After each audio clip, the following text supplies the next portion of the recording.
nǹkan. Gbogbo ilé tó kọ́ sí ìlú Ìgbòho kò ju 6 lọ, ojúlé 6. Olórí burúkú. Ìgbà tó sọ pé wọ Yorùbá nation náà kí ni mo sọ? No, ever support Yorùbá nation tó mọ̀ pé Yorùbá ló worst jù ní gbogbo tribe Nàìjíríà. Ó ti tán. Bukky Jesse ti shoot ààrẹ.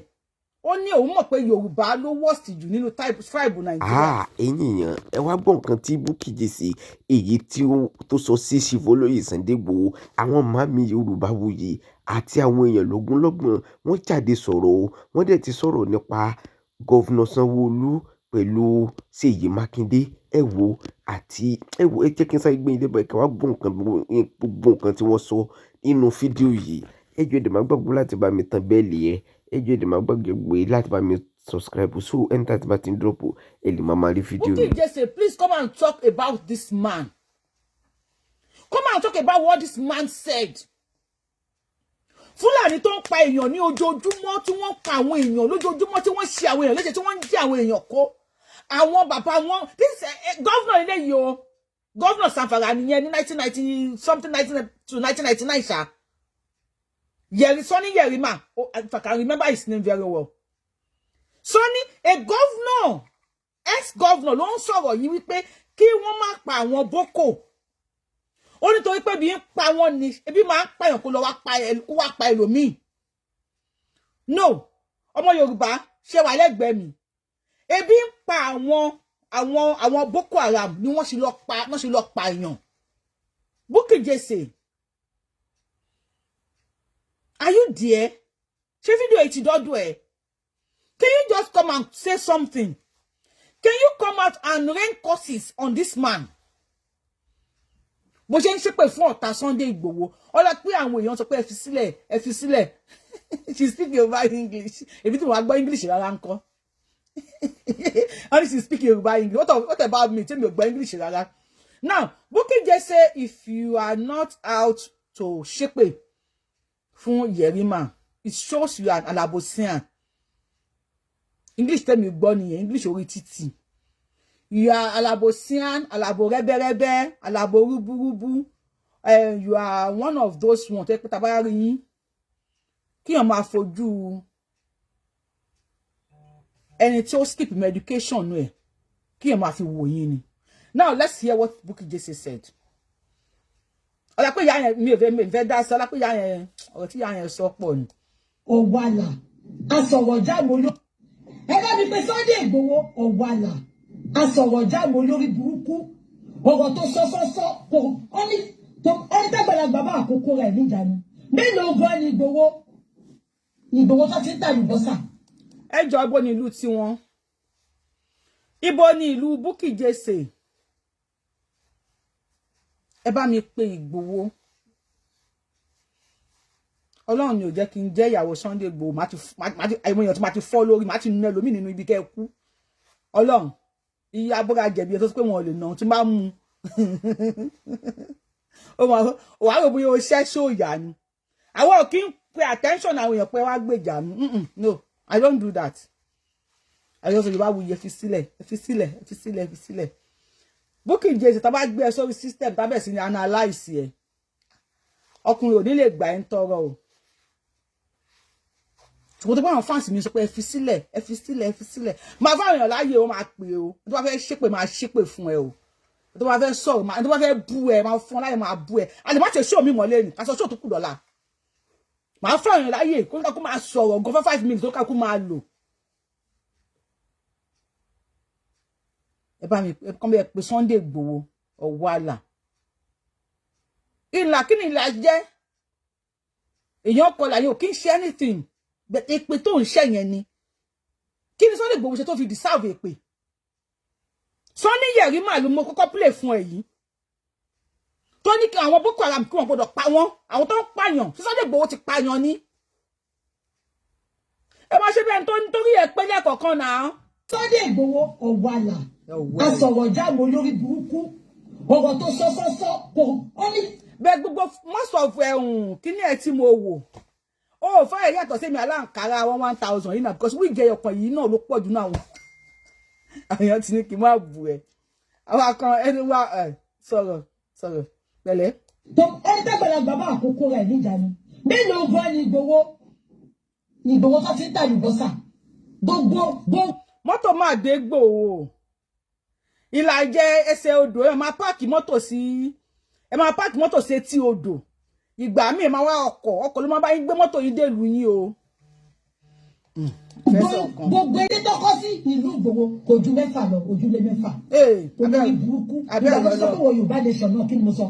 Mo ò ever support Yorùbá nation tó mọ̀ pé Yorùbá ló worst jù ní gbogbo tribe Nàìjíríà. Ó ti tán. Bukky Jesse ti shoot rẹ̀. Ó ní òun mọ̀ pé Yorùbá ló worst jù nínú tribe Nàìjíríà. See, let me tell you thing. Tẹ́ bá rẹ̀ tó dé ta tó sọ pé àwọn ọkùnrin kò ní ṣe kíní kan fún gbogbo àwọn ọkùnrin. Ẹ wò dáadáa bàbá ẹ ò ná mà sí ìyá ẹ̀ ńlé. Tẹ́ bá rẹ̀ obìnrin tó dé ta tó ń gbà àwọn ọkùnrin tó dé ta tó ń gbọ́bìnrin ṣépè. Ẹ wò dáadáa. Ìyá ẹ̀ wà lára àwọn tó lọ ń ṣàgbèrè níta. Ọmọ tó bá wá nílé tó nífẹ̀ẹ́ tí ìyá àti bàbá jẹ́ àwọn tí wọ́n nífẹ̀ẹ́ ara wọn. Tó bá dé ta ẹ máa dá mọ̀. Ẹ máa dá mọ̀. Ó ní tó bá ṣe Yorùbá nation, tó wá pè òun sí Yorùbá nation. Tá ló pè ẹ́ sí Yorùbá nation? Tó bá wá ní Yorùbá nation. Ṣé ó gbọ́dọ̀ máa wá ní Yorùbá nation? Kódà wá fẹ́ kó wa lọ síwájú Tinubu pé Tinubu ẹ bá Tinubu sọ̀rọ̀. Yorùbá nation la fẹ́ Tinubu ìlú yìí lè kẹ́ wá tẹ̀yìn bọ̀ Tinubu ní mú. Ó ní ẹ̀ṣẹ̀ máa sọ̀rọ̀ tẹ́yìn èèyàn máa president ò ní mọ̀. Káwọn kìíní tó débẹ̀ pé àwọn fẹ́ bá president sọ̀rọ̀ báyìí. Èyí ti máa wọ Tinubu lágbárí. Bá lọ tẹ̀yìn bọ̀ Tinubu lórí. Bàbá tó ti dàgbà. Tẹ́ lọ fẹ́ yín wá ẹran orí bàbá Tinubu bọ́lẹ̀. Ṣé Tinubu ò ní problem? Ó ní length tẹ́yìn máa ń gùn mọ́. Tẹ́yìn bá gùn jù. Tẹ́ bá nà báyìí. A kò wọ president lórí ni wàhálà bá dé. Àbá nílẹ̀ sọ̀rọ̀ Yorùbá nation mọ́. Ó 911. Àmà wá emergency káàkiri. Wọ́n dẹ̀ sí náà máa bú ẹ. Mi fẹ́ tó èmi ṣe fẹ́ bú ẹ. Mi fẹ́ bú ẹ tó mọ̀ Yorùbá ni ẹ. Ṣùgbọ́n sọ pé àwọn Yorùbá sọ pé Yorùbá ni ó ṣe kíní kan jù. It shows the kind of family you came from. Ipe àwọn family tó wá, àwọn family ò ní kó ìrà ni. Ọmọ tí wọ́n bá fi ìfẹ́ tọ́. Ẹ bá ní ìdí show yẹn lè gé o, it's free o. Èmi ò ń gba kíní kan, mi ò ń gba percentage, mi ò ń gba nǹkan kan. Ọmọ tó bá fi ìfẹ́ tọ́ tó bá data. Àwọn Yorùbá bóyá àwọn mix up Yorùbá because ẹ̀yin Yorùbá ò sábà gùn bẹ́ẹ̀ yẹn. Ọlẹ́kan rẹ́rìn mi lẹ́kẹ̀ẹ́ ẹ má rẹ́rìn.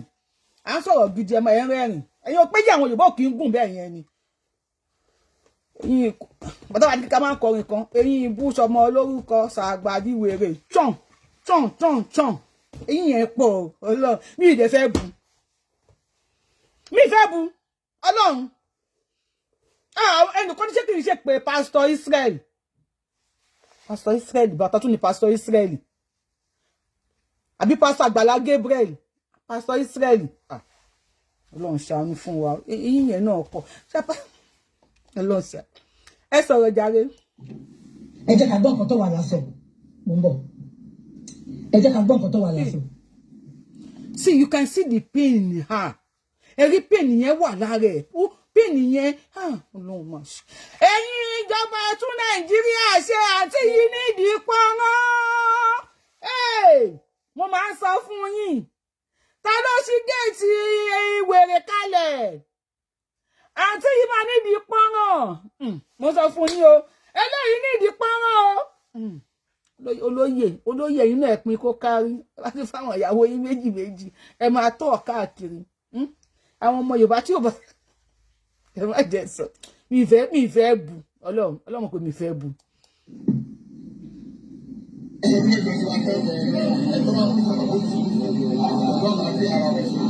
Prophet Israeli ló dá wà Ọládélé Genesis. Ó ní tán bá bí ẹnìkan tán bá bí àti ikú àbí Obikubana kọ́kọ́dá kan wá síkò Sunday Igboho. Wèrèrè o Obikubana báwo wèrèrè o Obikubana ẹ máa gbà wá wèrèrè o Ọlọ́run gbogbo ẹ̀yin nurses tẹ́ wà nínú òyìnbó ẹjọ́ ẹ mọ́ tó bá ṣe house to house medication àti ìsìnkì díẹ̀ o ẹ kà play tán. You are a tribal bigot. olórí burúkú he fight big lion gbogbo nǹkan tó fi jẹ́ kó ní common sense wọ́n ti fi wà làsí ẹ lójú àbájọ náà alásọ̀rọ̀ jáàmù olórí burúkú ẹ ṣe rántí ìgbà tí Buhari ní kán lọ àtáàkì ẹ tó yìnbọn fún wèrè tí wèrè lọ já dúró ní Togo olùsì tó bóra tó bójú tó farálẹ̀ bí kírìmù ìyàwó ẹ̀ ló lò ní kò yé mi ọ̀rọ̀ yìí náà ló sọ níjọ́ náà náà ṣe rántí wọn ò bá má rí mú níjọ́ tó lọ bá nínú ilé ẹjọ́ rẹ̀ ṣe rántí bó ṣe bọ́ síta náà yìí tó sọ pé tó bá pé wọ́n ní pé lọ àfi tó bá wá lálẹ́ àwọn tó lè dúró tí wọ́n ti dì mú wọ́n yà lọ bá Buhari wọ́n ní Buhari tó bá fẹ́ mú mà nìyẹn lọ lálẹ́. Ẹ̀yin ìbúsọmọ olórúkọ ṣàgbàdìwèrè. Olórí burúkú ẹ.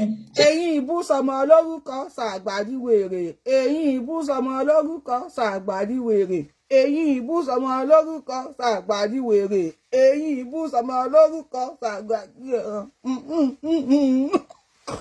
Wà di ṣáìṣìrì. Wà di wáìṣìrì.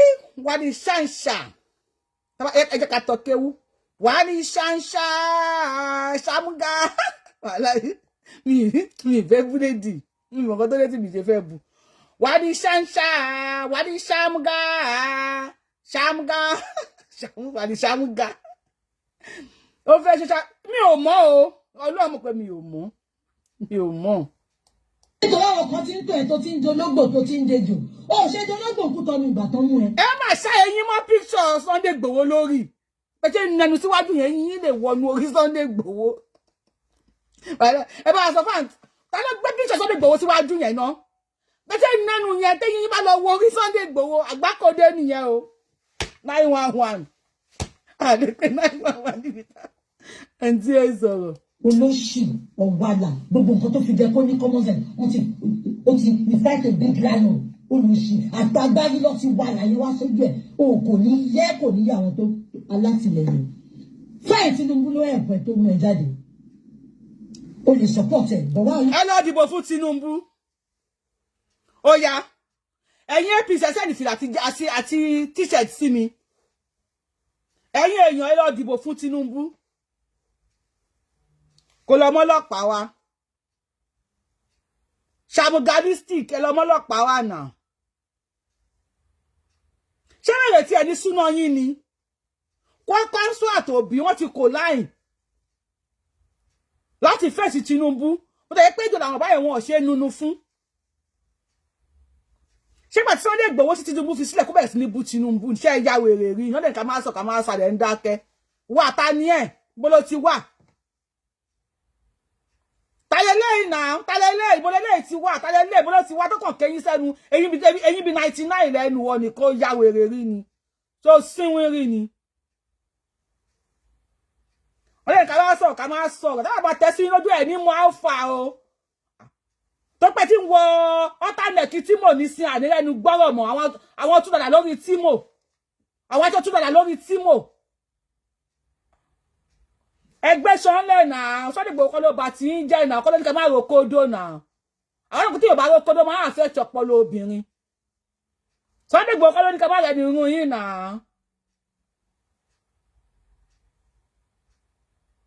ta ló sílẹ̀kùn ọgbà ìwọ̀n kalẹ̀ ta ló sílẹ̀kùn ọgbà wèrè gan kalẹ̀ ẹ̀yẹ ìjọ lórí burúkú tó pọ̀ nílẹ̀ Yorùbá báyìí náà torí Ọlọ́run kí ni wèrè gangan tí bá kábẹ́ fún Tinubu sẹ́ni kan máa wá bá mi ṣe ẹ̀sìn wírí ni ẹ̀yà wèrè rí ni ó dẹ̀ bẹ̀rẹ̀ sí ní wọ́n lé pè Ògún gbọ́ ìpápakọ̀ mẹ́pọ̀n o ṣùgbọ́n àwọ̀ kan yìí jù kan lọ pátá tí tó ti wá ṣe nísìn ó lè gbógan àwọn máa blame ara rẹ̀ pé kí lóun jáde fún tóun jẹ́ kó ti pa gbogbo yín tán irú ẹ̀yin sọ máa ṣe yín ẹ̀ hangi ẹ̀ ni so ó ya wèrè rí ni ìwọ ló búkú eléyìí náà ẹ jẹ́ kí mẹ́gbẹ́ ara yín tẹ́ bá ti pẹ́ ẹ ti wà nílùú òyìnbó àti jọ ń ṣe lọ́bọ̀ àmọ́ pé ẹ ṣe nọ́ọ̀sì wèrè kan orí yín ò kí máa ń pé ẹ kí ní respect náà ẹ kí máa tó tó àtàwọn tó ju búrẹ́dà yín lọ ẹ kí máa ṣètò àwọn dájú yín ó bóra kí nìyẹn ṣe tó bá bóra àwọn náà bá bẹ́ẹ̀ náà ẹ wọ́n ṣe bí olórí burúkú ẹ wọ́n ṣe bí olórí burúkú èmi ò fẹ́ sọ̀rọ̀ ṣe tó mi ò mọ̀ ẹ́ o wọ́n lè sọ pé lẹ́nu kan ló máa ń bú yàn kan tó bá bú mi tẹ́ máa yẹ ni o ajé ògùn gbọ́ ló máa ń láwọn kákọ́ọ̀sì àwọn kan sọ pé mo tí kíní kan bàbá Mohbad bíbí wà ọ̀gbẹ́ni èmi ò ṣe fracas mi dẹ̀ ń ṣe blogger o a máa sọ̀rọ̀ ẹ̀kan wọ́n bẹ̀rẹ̀ sí ní sun kan máa kó lórí ẹ̀ fún ẹni wọ́n títàn ò ṣe náà wò bí aṣọ àwọn bẹ̀rẹ̀ sí ní dà bí jésù wà bí àwọn bẹ̀rẹ̀ sí ní dà tán tó fi dórí ọmọ èmi ò fẹ́ fọmọ búyàn wọ́n bẹ̀rẹ̀ sí ní dà sí mi bíbí ó ya wèrè rí ni.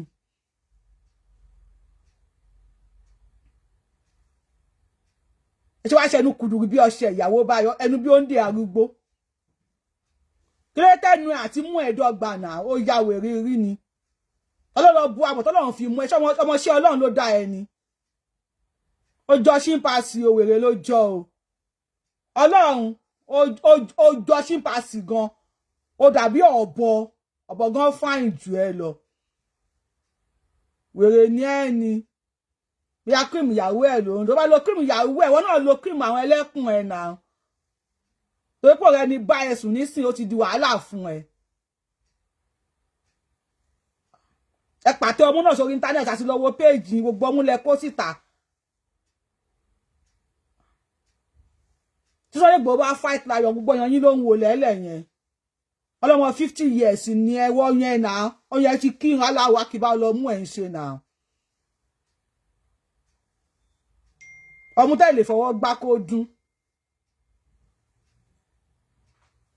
ẹ bá yọ kóònù brown sára bẹ́ẹ̀ ni pé ẹ kó gbẹ kóònù ṣàkì ni. All right, baby. Ó wà pé ẹ kó ìgbẹ́ kó nínú ṣàkì ni. Wà ibo ló ti wà ta ni táyé lé ìgàn tàbí lé ti wà. Ọ̀gbẹ́ni jẹ́ kó rí ẹ pé o. 2 minutes lórí ẹ̀. Ẹ bá fẹ́ wọ́n lé pé ẹ wọ́n lé pé 2 minutes náà ni. Ẹ bá gbóhùn sókè. Bá mi ẹ̀ ní dààmú. Wà mí tí mọ ẹni tó jẹ́ o so mo ṣẹ́nu kù fún ẹ. Tí má ti padà mẹ́ni tó jẹ́ ayé ẹ̀ máa basket ṣì mi lọ́wọ́ ni mi ò rán ẹ o. Wà á gbóhùn sókè bàbá wa. Gbogbo lágbàfọ̀ kò yàtọ̀ lé ọlọ́múrọ̀rọ̀. Àwa náà lọ mú ṣùgbọ́n mú jọ mú lọ. Àwọn ọmú tẹ̀lé gbá kó dún ọwọ́ ẹ̀ ń jọyàn ẹ bá gbọ́mú jáde nu kí sádà rẹ̀ ni pé wọ́n kó gbẹ jáde nu ṣàkì ní pọ̀lọ̀pọ̀npọ̀ ọmú bí ọ̀sẹ̀ arọ. Atatantoto ni Bukky. Èmi náà gbédè ṣùgbọ́n eyín tèmi kọ́ ló ní ò jẹ́ kí n gbédè. Sórí òun tó rí yẹn. Ẹ bá power tap lórí TikTok kalẹ̀ ríyàn gbé wọlé o. Ohun tó ń jẹ ti tán, ohun tó fẹ́ jẹ ló ń wá káàkiri. Gbogbo bó ṣe ń gbọ́kọ ọlọ́kọ káàkiri gbogbo ẹ̀ lámọ̀ náà. Lẹ́yìn Shina Peters gbogbo ẹ̀ lámọ̀ náà. Ṣé wọ́n jẹ́ṣẹ́ Shina Peters ni? Ó tẹ̀ yẹ ní gbogbo kó patọ̀ lé kìí ṣe irú tiẹ̀ náà ló fẹ́ sọ̀rọ̀ Sunday Igboho irú tiẹ̀. Gbogbo ariwo tó pa. Ẹ̀yin tẹ́ ti pè é ní sùúrù ẹ jẹ́ ká pè yín padà ẹ má pè padà. Ẹ̀yin tẹ́ ti pè 77 yẹn tí ń pè látẹ̀kan. Ẹ stop tó wá kàn yàn máa pè yín. Tó bá ọgbọ́n tó bá bá àgọ́ ń bẹ̀ ó máa ń dùn yàn gan-an. Kì í ṣe irú òun yìí. Kì í ṣe irú òun yìí rárá. Èmi ò tiẹ̀ mẹ́lẹ̀ yìí o tẹ́yìn ẹ̀dá bíi tó fi ń ṣọ́ tó fi ń gbálẹ̀ yìí. Orúkọ ẹnìkan lọ́kọlà. Ó mà ṣe o. Ó mà ṣe o. Òun ò lọ wo bí táwọn ọkọlà ń jókòó. Ibi tí Sunday Igboho bá jókòó bàbá ńlá bàbá ìpọ́nrí máa pọ̀pọ̀ Bukky Jesse ò lè jókòó ńbẹ̀. Kì í ṣe tẹnu. Kò lè wá àti lọ́jọ́ ti wà ní UK tó lè délé ni. Kò lè wálé ó ti sá. Ẹ ṣe bàbá mi kò eléyìí ò ní lè wálé náà ìtẹ́ni ẹ̀dá bí ẹnu ọ̀nà kì í. Ẹ tí ẹ wá ayẹ tí ẹ tí káìkẹ́ tí ẹ dá díẹ̀ ṣáwọn fámìlì iṣẹ́ Ọlọ́run ni. Wá àǹtí ṣáwọn fámìlì ẹ̀ṣẹ̀ Ọlọ́run náà kí tọ́lọ́run dá ìtẹ́ni ẹ̀kọ́ dàbí ó dàbí aṣọ ọ̀fọ̀n ìmọ̀ àlórí ṣó máa mì. Wà lórí ṣó. Ó ṣe ọkọ mi ò ṣe ọmọ ẹlẹ́rú yàmáyàmá yẹn ni mo fẹ́ sọ̀rọ̀ fún. Ẹ sọ rẹ sọ fún. ṣé orí ní ìmọ̀bíṣà ti rí kàńdá nínú rẹ̀ sí nílẹ̀ Yorùbá yẹn àwọn ọmọ àlè pọ̀ nílẹ̀. Ara àwọn tí àwọn gbowó lápò tí àwọn gbowó lápò tí Fúlàní dòyà àwọn tó fi sanwó lápò ni. Jọ jẹ́ kí n fúlé sọ̀rọ̀ mi ìfẹ́ kí ọ̀rọ̀ mi bá mátà sí mo fẹ́ fún gidi ni àwọn ọmọ àlè tí wọn mọ ibi tí ìyá wọn ti ṣu wọn pọ̀ nílẹ̀ Yorùbá yẹn. Wọ́n á fẹ́ máa fèèyàn ta ní ẹni tó tú bàtà ẹsẹ̀ èèyàn tó lè tú bàtà ẹsẹ̀ Sunday Igboho yẹn kí lè ṣe ọmọkùnrin yẹn fún wọn. Ó ní kó má parun ọmọ kó má rèépù àwọn èèyàn ọmọ irú eléyìí àti generation ẹni ọba lọ máa rèépù kó wo bó ṣe rí. Ṣàgò burúkú tó ń ṣe pé gbogbo èpè yín àtàwọn tó rán yín jáde àtàwọn gbogbo èpè wọn orí wọn náà fi máa gbé. Ṣé wúrẹ́ bá bojú ẹ̀yìn afẹ́pẹ́ fẹ́lẹ́ pè ní. Gbogbo wọn pátá orí wọn náà fi máa gbé pé wà fún tọmọkùnrin yẹn bá ṣe iṣẹ́ ètò fún wọn. Àwọn Gúnmi tó ń sọ̀sọ́kùsọ tó ń ṣe gbogbo ẹ̀ tó ń bọ́ sórí kiri tó ń sọ̀pọ̀tì Fúlàní ẹgbẹ́ wọn wípé kán máa pààyàn nìṣó. Ẹ̀ẹ́rẹ́ pèsè fún rẹ sí wọn lórí. Ẹni tó ní kán má pa àwọn ọmọ tó ní kán má rèpù àwọn èèyàn mọ́ kán má boko wọn jẹ́ mọ́ kán má kó yín lẹ́rú. Àwọn ní owó ẹgbẹ́ ilẹ̀ ń ṣépè fórí ara yín láì ṣòun. Ẹ̀yin ló máa gbogbo wọn pátá ọ̀tá Sunday Igboho ló máa forí ara ẹ̀ gbé pé wọn. Àfitọ́ náà ò bá pé méjì. Ọlọ́run ló rán ọmọ ọkùnrin yẹn. Ó tiẹ̀ kù sùúrù. Ó kú àrìbínú. Gbogbo bẹ́ẹ̀ ṣe ń ṣètò náà kò ní dá yín lóhùn. Ókè kí ló ṣé kó má sọ̀rọ̀ mọ́ ni ó jẹ́ bébì ni. Ókè tó bá pé ó débẹ̀ yẹn bí Tinubu ṣe fún ní freedom yẹn kó wá máa bá Tinubu jà ẹni kọ́ iná ló máa tún fò jáde fò yìí. Ẹ lọ́n grateful ni ẹni kò mórí ẹ rí ẹni wọn bá má túlẹ̀ kí lẹ fẹ́ kó ṣe ẹ̀yin ọmọ àlè gbogbo yìí. Ìyàwó yìí ti fòbò jóná. Ẹ ṣe máa mi ká tún gbé kọ́ ìrọ̀dìrọ̀ yín pátá. Ká tún gbé kọ́lẹ̀ lómi. Ló jẹ nínú ìyá tí Sunday Igboho jẹ. Ìlọ́pọ̀lọpọ̀ ẹ̀ ló máa jẹ. Kékeré ni màlàmú ń jẹ. Kékeré ni gbogbo wọn jẹ. Gbogbo yìí rẹ̀ jìyà ní. Ẹ ṣe máa mi. Ògbẹ́nikẹ́ni tó bá dọ̀. Torí mi mọ̀ nǹkan tẹ́ fẹ́ kó ṣe. Ẹ ṣe máa mi. Ẹni kọ́ ló ń jà fún mi. Àbọ̀.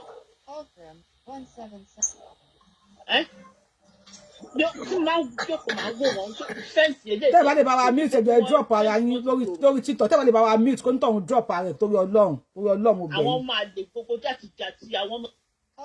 773 yẹn mi ò ní pè yín padà Ògún gbọ́ mi ò ní pè yín padà nísìn. Ẹ máa nọ́mbà yìí mo máa lọ sẹ́yìn ni tí bá dẹ̀ kàn yín ni máa tó pè yín tí bá lọ sẹ́yìn dé náà ni máa tó pè yín. Gbogbo yín lẹ́yìn forí ara.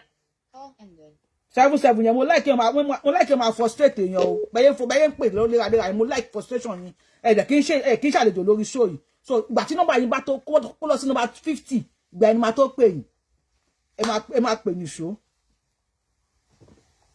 kí ló dé náà ẹ bá gbóhùn sókè ìṣẹ́jú méjì sà. Ẹ má sọ̀rọ̀ lórí TikTok ẹ bá àwọn èèyàn lórí nílẹ̀ bíbí ẹjọ́ kẹ́ni ẹ bá wa mute ẹjọ́ ẹ bá wa sọ̀rọ̀ 2 minutes náà ni ó dẹ̀ ti bẹ̀rẹ̀ láti sìn tẹ́sí tẹ́sí. Hello. Hello, Yorubawuyi. Ẹ sọ̀rọ̀ bàbá wa 2 minutes yín ti ń kàǹtì lẹ́tí ló 23 seconds níbẹ̀. Mi ò kọ owó bí tẹ́ ń lọ ní ìfẹ́ kẹ́ ń lọ bẹ̀ jàre. Àwọn yẹn blogger ni wọ́n. Ẹ̀yẹ kájá máa gbó. Ẹ ti fún ní shortest. Ẹ máa yẹ ká fàájà. Torí ti ba ìfàájà yìí. Kí n fi English pé fàájà yìí. Ṣóyè ẹ fún ní fèmù ni. Ṣó ti yé sìn? Bàbá tiẹ̀ náà. Wòlíì ni náà kí ló ń ṣe fúnlẹ̀ Yorùbá ó dà ní sẹ̀lẹ́rú ni ṣe má fún popularity. Ok ó bá wàhálà ńlẹ̀ ni.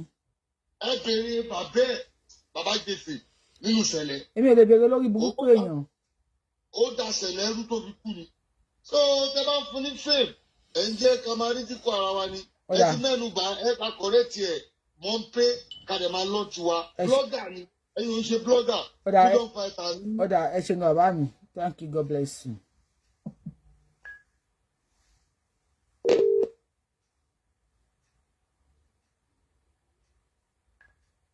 Wá agbóhùn sókè o. Jùkà lọ ni. O ṣé o, Ọlọ́run á wà pẹ̀lú ẹ. Mo ti tún yín pè ní mà. Ọlọ́run ìkúnlẹ̀ abiyamọ ìyá tí ìyá Sunday Igboho jẹ tó ronú kú tó lọ ẹni tó ń pè pé ló fa wàhálà. Ẹlẹ́dàá ìyá yẹn àti ẹlẹ́dàá abiyamọ ayé á dojú ìjà kọ gbogbo ẹnikẹ́ni nínú obìnrin kan tó má bí nínú obìnrin tó bá dojú ìjà kọ Sunday Adéyẹmọ ìlú Ìgbòho Ọ̀yọ́ State Nàìjíríà ẹ̀yin aláìmoore gbogbo yìí ó ṣe jẹ́ lóore yín lẹ máa ń fi ta yín lẹ máa ń fi wọṣọwọṣọ bẹ́ẹ̀ náà bu awó lọ́wọ́ kí ló dé àwọn tó bá jẹ́ lóore wọn ókè ó dé àwọn òpònú tí ò bá ṣe pé wọ́n ponú ọpọlọ wọn ti jòrò èèyàn dé wọ́n fún ní freedom gbogbo nǹkan tó jó ọmọkùnrin yẹn rí ojú yín á rí lọ́pọ̀ ìlọ́pọ̀ ẹ̀ ló sọ ní àṣẹ màmí àti pè ní tẹ̀tẹ̀lẹ̀ agbára kristi ẹ ṣe mà ẹ̀yin ìka burúkú yìí ẹ ṣe màmí ẹni tó ń pè yẹn ló jẹ́ kí n tuntun nọ́mbà yìí pè ń sìn tẹ́ bá ti pè lẹ́ẹ̀kan máa stop nígbà tẹ́ bá ń pè àwọn nọ́mbà tó ti pè á máa wá síwájú ni I don't know ẹ bá gbọ́n sókè bàbá wa ní ìṣẹ́jú méjì sà. àbọ̀ yìí ó gbọ́ atọ́ yín. Yorubawuyi Bukky tẹ́ ẹ sọ yẹn ẹ mọ̀ pé ó ní àìsàn ẹ̀jẹ̀ ríru ṣá ó ní àǹgà. ó ní àǹgà ìṣù ó ṣònú ọ̀rọ̀ ẹ̀ náà. ẹ̀wọ̀n ẹ̀ ń polówó ẹ̀gbọ́n ẹ̀ tẹ́ ẹ máa wò. ọ̀dà aláìsàn ọ̀dà ó jẹ́ gbogbo àtúwá láti làjẹ́ gbogbo wọn ọpọlọ wọn ò pé bẹ́ẹ̀ náà ní ìṣòro rẹ̀ bọ̀ dẹ́ẹ̀ náà. ọkà àbúrò àbúrò ṣòwò rẹ ni àbúrò ṣòwò rẹ. tẹ̀gbọ́n àbúrò jọ ni wọ́n gbogbo ẹ̀jẹ̀ wọn máa ń sùn rẹ̀. ọ̀dà ẹ má máa polówó ẹ̀. Yorubawuyi ẹ ṣe ń gbọ́ bá mi. ẹ̀jẹ̀ fẹ́ pé sákèsì kan ìyá mi ẹ ló ìyá mi ẹ má ṣòṣèlú Nàìjíríà o ẹ má ṣòṣèlú Nàìjíríà o. bàbá mi wèrè tán ọwọ́ mi ló tẹ̀ ẹ̀yin ọkọ̀ hẹ́ǹdì bí táwọn wèrè yìí ń bá lọ nísìn tábà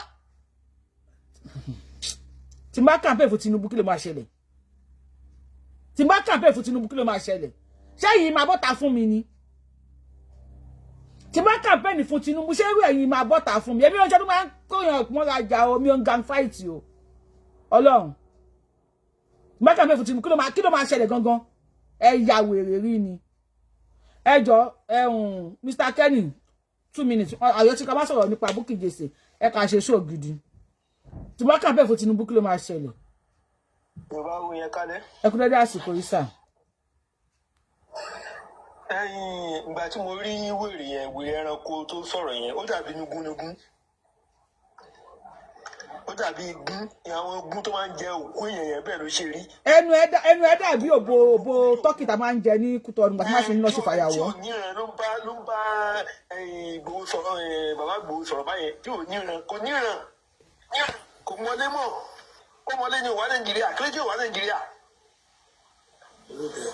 ó máa tọ́ ló sọ̀rọ̀ tàfàtàfà ní tó ń jáde lẹ́nu tàfàtàfà mo ní ìtara ilé ìmúlẹ̀ ìwò lè tó àgbẹ̀ ẹranko yìí. wèrè ló jọ Ọlọ́run iwájú ẹ̀ bàbá tẹ́wọ́ lè bàbá mute àmà drop yín Ọlọ́run iwájú o tẹ́wọ́ lè bàbá mute àmà drop yín sà ń gbọ́ yín sà. ẹ fi wé bóyá ọmọọṣẹ́ Ọlọ́run ló dáa kì í ṣe ọmọọṣẹ́ Ọlọ́run ló dáa o ẹ̀tọ́ ọmọọṣẹ́ Ọlọ́run bá dáa gan máa ń fọ́ ìdìbò yẹn lọ o ó máa ń lọ́pọlọ pípé o ọmọọṣẹ́ Ọlọ́run kọ́ ló dá yẹn o olórí burúkú ni o. ẹ kì í drop ẹ nìyẹn náà. ẹ ká máa bẹ́tò lọ. ẹ ṣe nǹkan ìsìlọ̀dẹ̀ bá gbóhùn sókè ìsìlọ̀dẹ̀ bá gbóhùn sókè Ọlọ́run iwájú yẹn má bínú o a máa drop yín so ẹ máa wá next time. ẹ ká sọ. ẹ bá ṣe láàrin ìṣẹ́jú kan ìyá mi láì mọ̀ bàbá mi bá ń ṣe láàrin ìṣẹ́jú kan.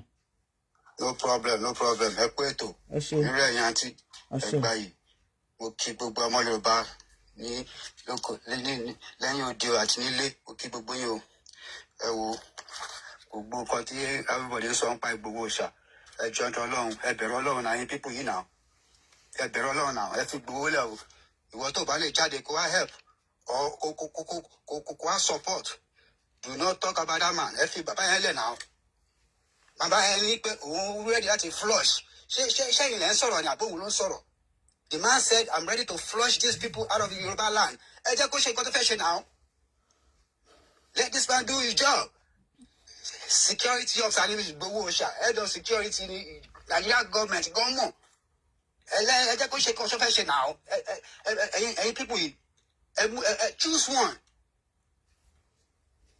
Ṣé ẹ fẹ́ security ni or you don't want no security ẹ láti choose ọyọ kan ni now ẹ̀yin people yìí. wèrè ní súnà wọn jàre Mr. Adéyẹmí bá gbósòkè láàrin ìṣẹ́jú kan ẹ ṣe gan Mr. Adéyẹmí ká ṣe normal show ọwọ́ ẹ̀gbọ́n irritate mi kò eléyìí oorun Mr. Adéyẹmí bá gbósòkè láàrin ìṣẹ́jú kan à ń gbọ́ yín.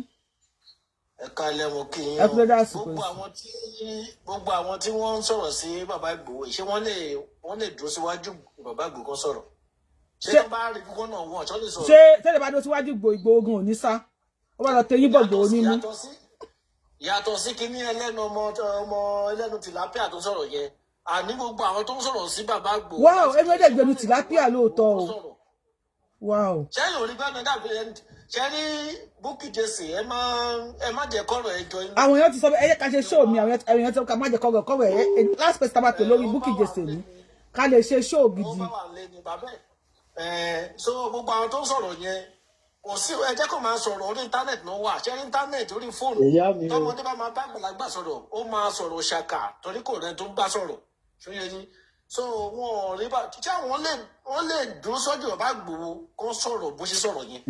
Ẹ ṣeun ẹ jẹ́ ká ṣe show gidi show Tinubu la fẹ́ ṣe táàmì ti lọ àbáwá ọ̀sẹ̀ tó larí máa bàtà torí òfò.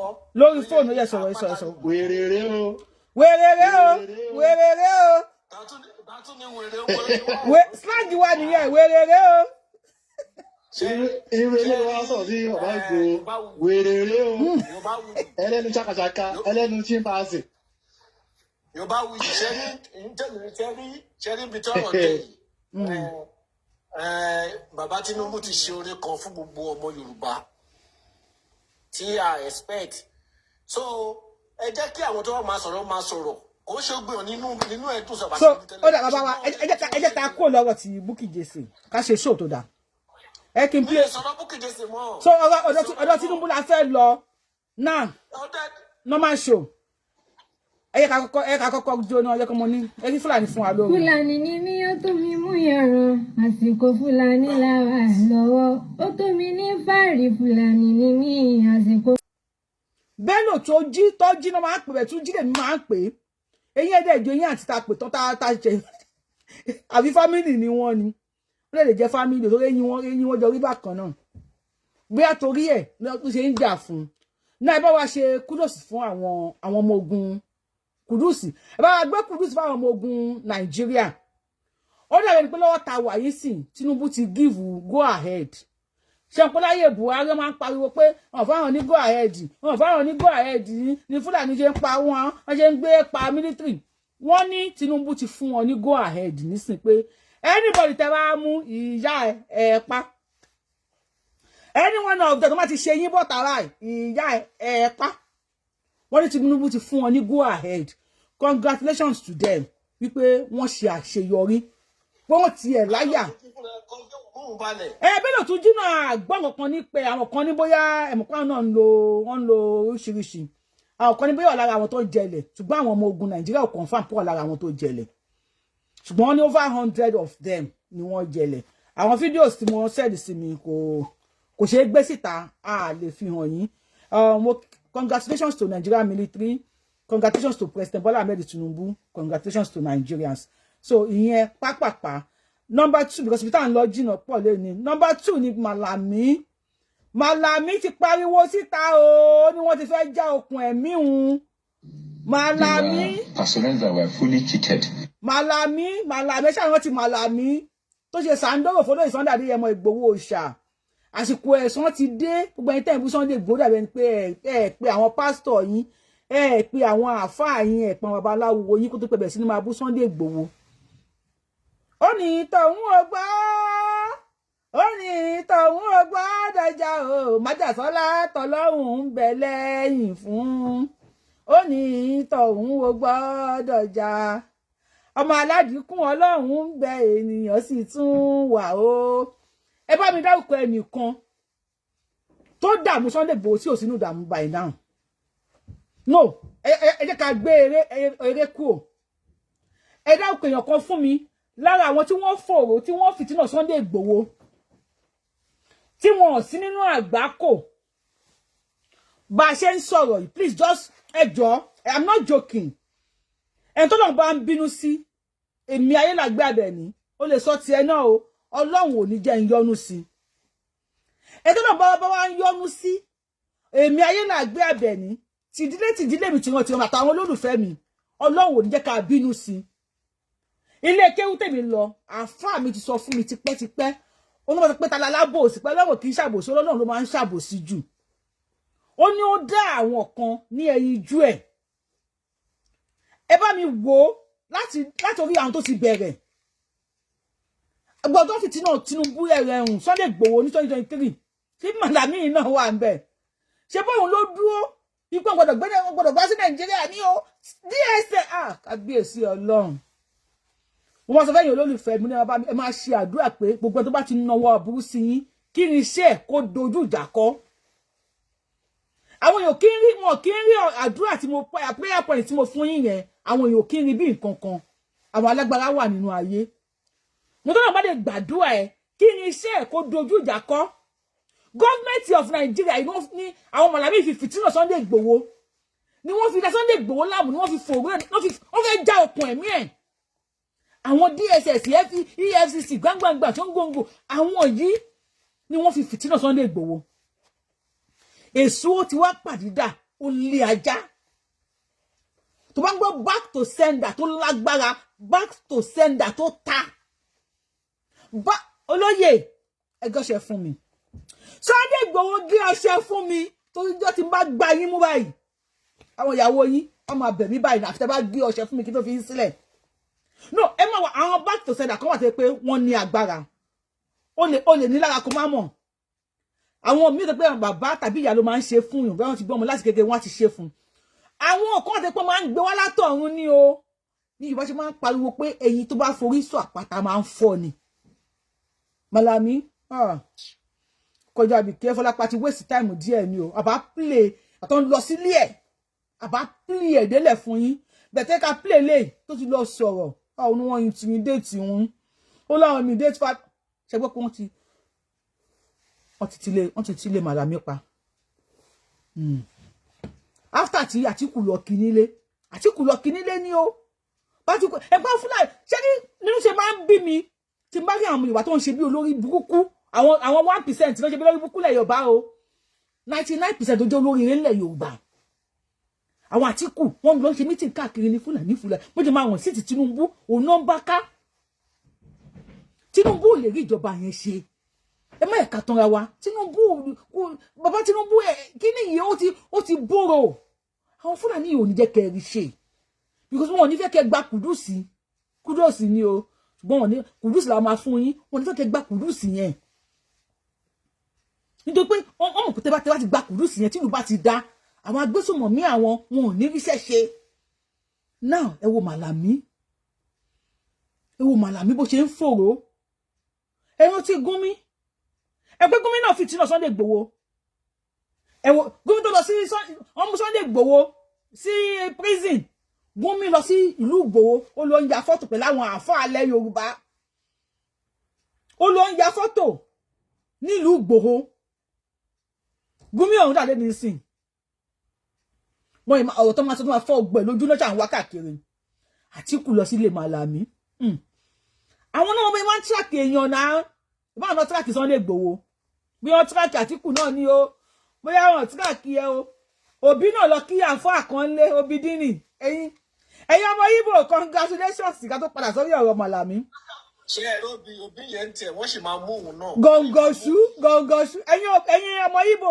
Ẹ tẹ́ bá jẹ́ politics ní Nàìjíríà. Tẹ́jọ́ ọmọ Yorùbá Tinubu ní ẹ dìbò fún. Èmi ò ṣe politics, so I'm not going to campaign for anybody for now, for today. I don't know what will happen tomorrow. Mi ti rí break light. Because kí Tinubu padà wálé, ká dá dúró lóde pé wa. Tinubu fẹ́ ṣe lé, ó fẹ́ gbé kíní lọ sẹ́kọ̀ọ́, federal capital, ó fẹ́ gbé lọ sẹ́kọ̀ọ́. Ṣé bí kò náà lọ tẹ́lẹ̀ kó tó gbé lọ sí Abuja. Tó bá tún gbé wá sẹ́kọ̀ọ́, ẹlòmíì àti bá tún gbé lọ sí Abuja, àbí kó gbé lọ sí Sokoto, àbí kó gbé lọ sí Kano. Táwọn Fúlàní bá dé wọn máa pa anybody tán ni. Lèmi ṣe lè sọ pé mo fẹ́ campaign fún anybody for now. Ẹ wá wo àgbákò tí àwọn wèrè yìí. Àwọn Kwakwanso àti Obi ọmọ mo fẹ́ bẹ̀rẹ̀ question kan. Obidini mo fẹ́ bẹ̀rẹ̀ question kan lọ́wọ́ ẹ̀yin tẹ́ ń wò mí. Ẹ jọ̀ọ́ torí Ọlọ́run. Kò sí ẹni tó dórí oyè ní Nàìjíríà. It's either the Fulani will be the president and another tribe will be the vice president. Or Fulani will be the vice president. Ṣé ti rí between Yorùbá àti Igbo tó ti jọ ṣe president and vice president rí? I just want to know. Bóyá èmi ò mọ̀. Kò ṣẹlẹ̀ rí. Ibi tí Igbo àti Yorùbá ti di president and vice president rí. But àwọn Kwakwanso sìn wọ́n ti lọ àti òbí gbàgbọ́nsẹ́ ebi tó máa gbá yín ó wà ní gym ó ń gbé wéètì lọ́wọ́ ni tó bá ṣe warm up tán tó bá mú yín sọ́wọ́ ẹ̀jẹ̀ yín àgbẹ̀ now ẹ kà sáré gbọ́rọ̀ lẹ́nu because ibi tí mò ń lọ ọ̀rọ̀ òun epo òun gógó ogun tó ń lọ ní àgbáyé tí Tinubu sọ̀rọ̀ lórí ẹ̀ pẹ̀lú àwọn gọ́vnà ibẹ̀ gangan ní ṣòtì mo torí ẹ̀ wà akọ̀ ń yà káàkiri ní ẹ̀ka kọ́kọ́ gbọ́rọ̀ lẹ́nu Malami sọ Malami ti ru o Ọlọ́run please ẹ wo Malami dáadáa ẹ kí n gbé sí big screen ẹ kí n gbé Malami sí big screen ó ti ru o Malami ru o. Ẹ má gbé sí big screen jáde àánú ìdí ẹ̀. Àánú ẹ̀ ṣe mí ni bàbá mi àánú ẹ̀ ṣe mí Malami ti ru o. Ìgbà tó ń lẹ́gbọ̀ọ́ kiri gbà yẹn òun ò rántí àánú ò ṣe. Ẹ̀yin náà ìwà yín ò dáa ẹ bá wa sọ fún Igboho ẹni kó gé ọṣẹ yẹn ọṣẹ back to sender ẹni kó gé kárí ẹni kó gbé fún mi èyí fásitì mi ẹ má wọrí ẹ dìbò fún mi pé kí Tinubu kí Sunday Igboho kó gé ọṣẹ yẹn fún mi máa ha káàkiri fún gbogbo yín ẹ má wọrí mo promise yín Oloye gọṣẹ fún mi àwọn fásitì mi trust mi àbẹ́ ẹ̀ trust mi. Àwọn fans mi trust mi ẹ gọṣẹ fún ẹ gé back to sender fún mi ẹ tún gé kí n sọ̀rọ̀ báyìí káyé bẹ̀rẹ̀ sí ní gbé wàhálà yìí. Ṣé mọlé tèmi tó bá fún iná ṣe kẹ máa pín kàn mí ṣé mọlé mi. ẹ máa sẹ́ẹ̀lì owó sí mi tó bá ti fún mi lọ́ṣẹ.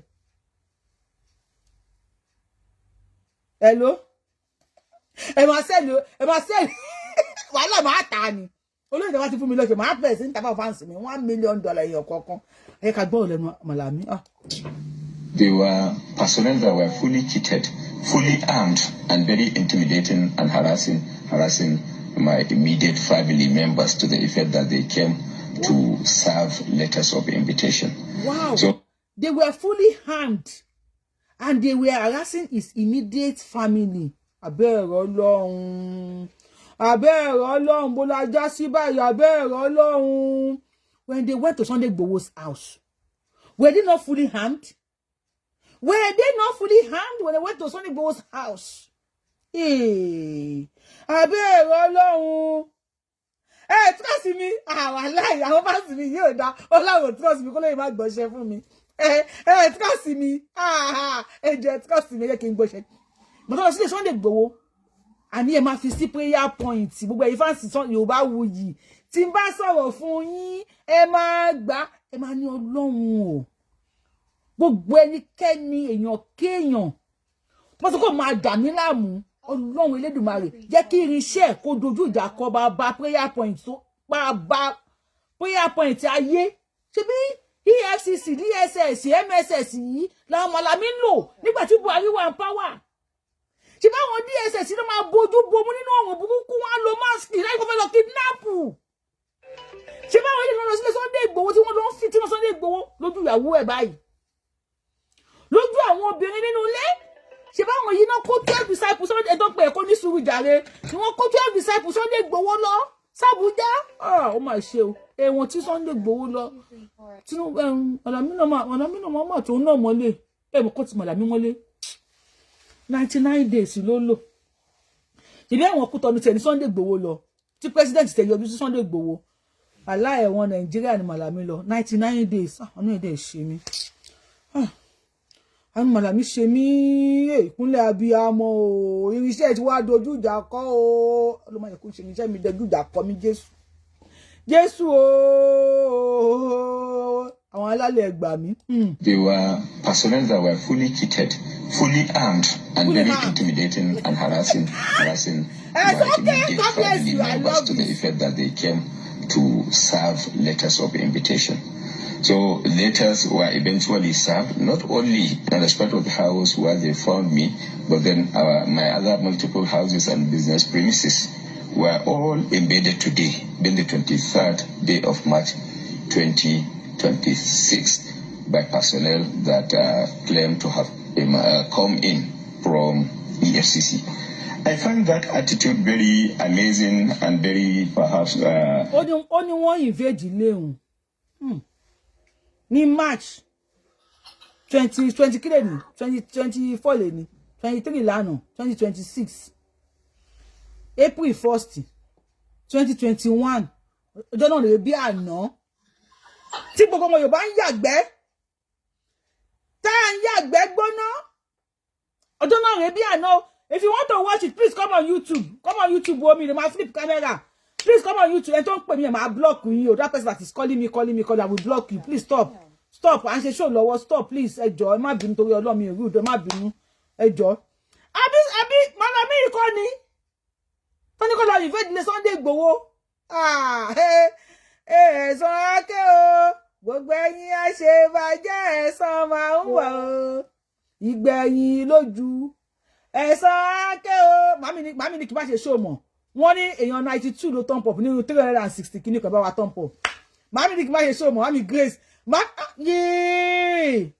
Mami ẹ̀ ń lo iṣẹ́ o. Ohun tó fẹ́ bá mi gbé nǹkan lọ fún yín ló ohun ló jáde nísìn. Ẹ bá wa ṣe turn up. Ìgbẹ̀yìn lójú. Ẹ̀san ake o. Gbogbo ẹ̀yin àṣebàjẹ́ ẹ̀san máa ń bọ̀ o. Ẹ bá mi gbé orin. Ìgbẹ̀yìn lójú. Ẹ̀san ake o. Gbogbo ẹ̀yin àṣebàjẹ́ ẹ̀san ń bọ̀. Tí bàbá ológun ọdún jọkàn báyìí tó máa bá ẹ fìtínà wa ẹ dà wá láàmú àwọn ọmọ Yorùbá. Mo wo íńtánẹ́ẹ̀tì báyìí mi ò ríyàn kan tó ń pìtì máa yìí. Mr. Malami, I wish you see this video and tell your children or that's your immediate family, let them go online and see how many people see what pity.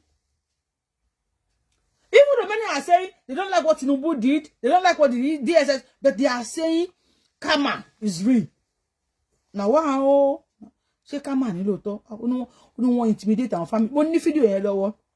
Thank you, Lord. 3rd day of March 2026 by personnel that claim to have come in from EFCC. I find that attitude very amazing and very perhaps I found it very amazing. Amazing in the sense that, to my knowledge, indeed there was an order of the court dated 6 January 2026 for interim forfeiture of my properties. But the implication of that order that was granted was that it was an order in respect of which my person was given an opportunity of 14 days within which to respond.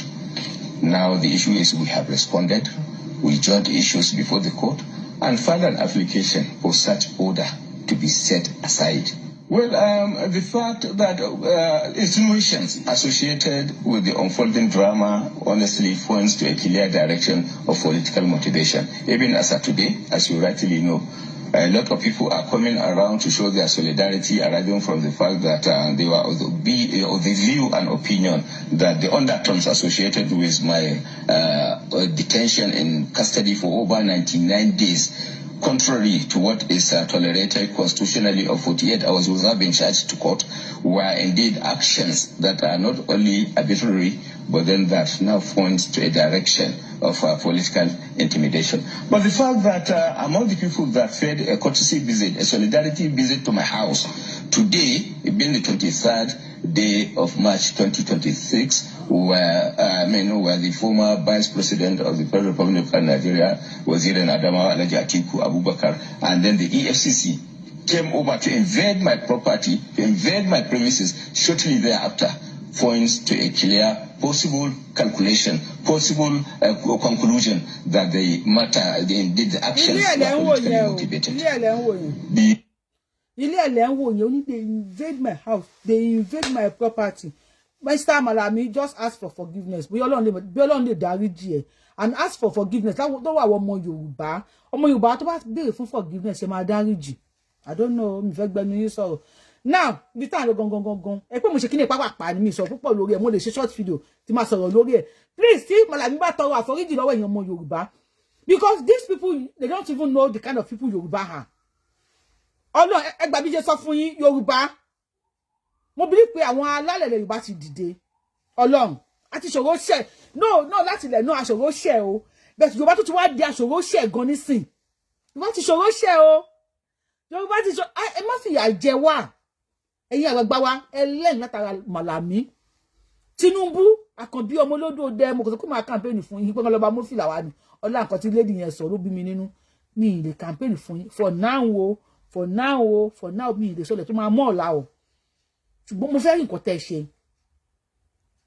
ẹ̀yin bàbá wa ẹ̀yin àgbàgbà ilẹ̀ Yorùbá ẹ dìde ẹ pa ẹnu yín pọ̀ yàrá ní kí mo máa gbé mo máa ní kẹ́ sọ̀rọ̀ ni o because máa fún yín láti máa sọ ká máa rí ẹ̀san Ọlọ́run kò bí ọmọ ṣùgbọ́n ó bí ẹ̀san ìyà ń jẹ ọmọ Yorùbá fídíò tí mo jùlẹ̀ láàárọ̀ yìí tó bá ti lọ wo fídíò yẹn tí mo jùlẹ̀ láàárọ̀ yìí ẹ lọ wo fídíò yẹn ẹ lọ wo bí wọ́n ṣe pásítọ̀ láwọn fò fẹ́ǹsì ni Ọlọ́run èyí tó bá sì wò fídíò yẹn wà lórí péjì mi Yorubawuyi lórí YouTube pásítọ̀ ni mo fò fẹ́ǹsì nígbà táwọn ará bí ìdé ní Kwara State wọ́n ti sọ pé after Ramadan àwẹ̀ òfò tán láwọn ń gbà yẹn wọ́n ti láwọn àwọn àti tẹ́ńkíá fún yín lẹ̀ Yorùbá wọ́n dẹ̀ ti bẹ̀rẹ̀ ilẹ̀ Yorùbá ni wọ́rọ̀ o wọ́n ju bọ́ǹbù níbẹ̀ ní Kwara State bá mi kọ fọ́fọ́fọ́ ẹ fún wa nàbí kíní kan mi ìkómọ tó máa ń tẹ̀ wọ́n ju bọ́ǹbù níbẹ̀ ní wọ́rọ̀ tí wọ́n ṣe àwọn èèyàn léṣe lọ rẹpẹtẹ church jẹun kí ló kẹ mo ṣó fídíò kan lẹ ẹjọ ẹ bá ti wo fídíò tí mo ṣó láàárọ̀ lórí kò sáyè lórí TikTok lórí show tí mo ṣe ni mo bá ṣù ẹ tí ẹnìkan sọ wípé Fúlàní kan ó dárúkọ pé àwọn làwọn níbi kan lóńdó so àwọn kan sọ wípé kò síbi tó ń jẹ́ bẹ́ẹ̀ èèyàn méjì ní kò sí tó ń jẹ́ bẹ́ẹ̀ níbẹ̀ láyé tó bá ti ń wo show wa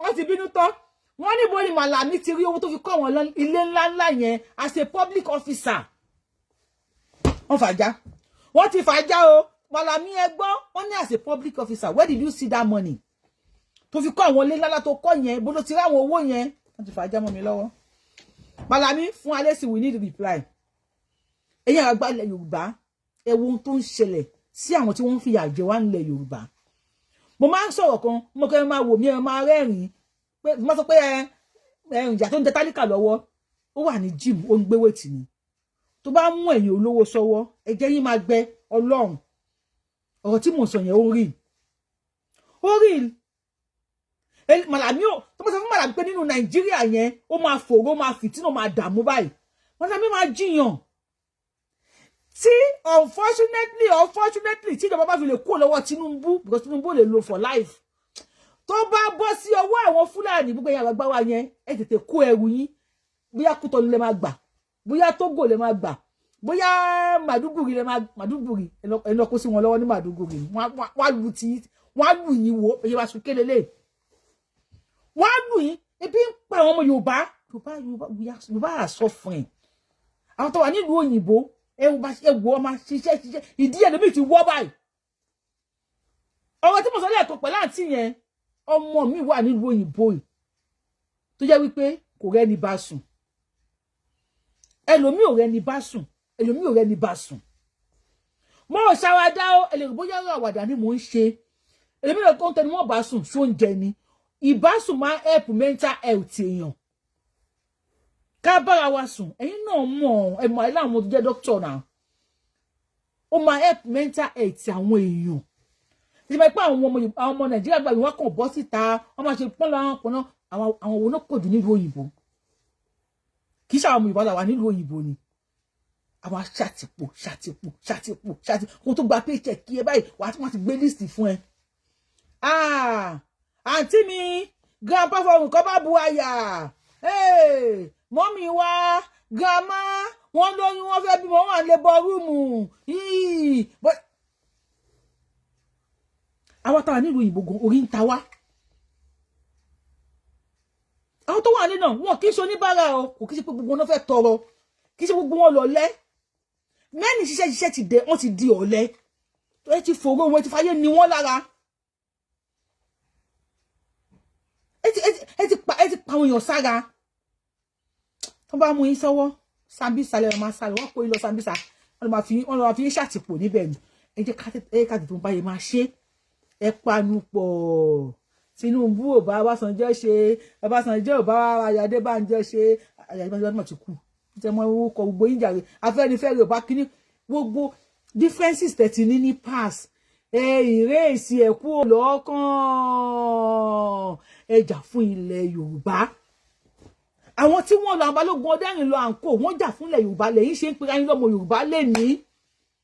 Mo rí bàbá kan tó gbé tán Awólọ́wọ̀ jáde mi ò ráyè sọ̀rọ̀ sí bàbá yẹn ni tó mi mọ̀ bóyá bàbá yẹn ní nǹkan pọ̀ ẹ̀kọ́ wọ́n máa ń pẹ̀ ẹ̀kọ́ yẹn ní ẹ̀kọ́ ẹlẹ́yin lágíríkọ́ yẹ kán pè fún bàbá yẹn kan mú wọ́n ní láti mú lágíríkọ́.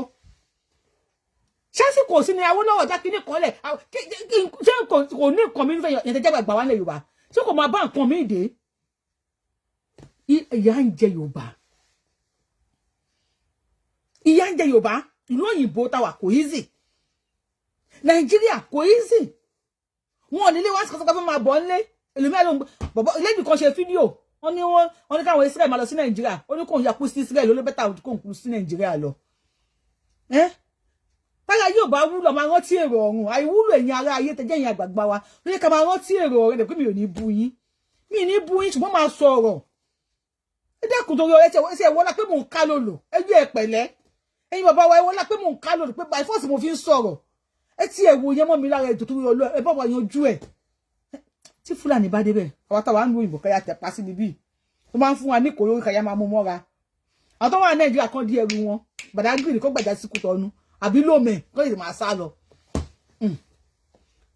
Màlàmí pẹ̀lẹ́ o now bàbá Tinubu ìkéde tẹ̀ sanwó fún ààrẹ Tinubu sọ wípé owó tí ìjọba àpapọ̀ ń pín báyìí fún àwọn gómìnà ti pọ̀ sí fún ìdí èyí ó pàṣẹ kí gómìnà kọ̀ọ̀kan lọ mú inú àwọn ènìyàn wọn dùn.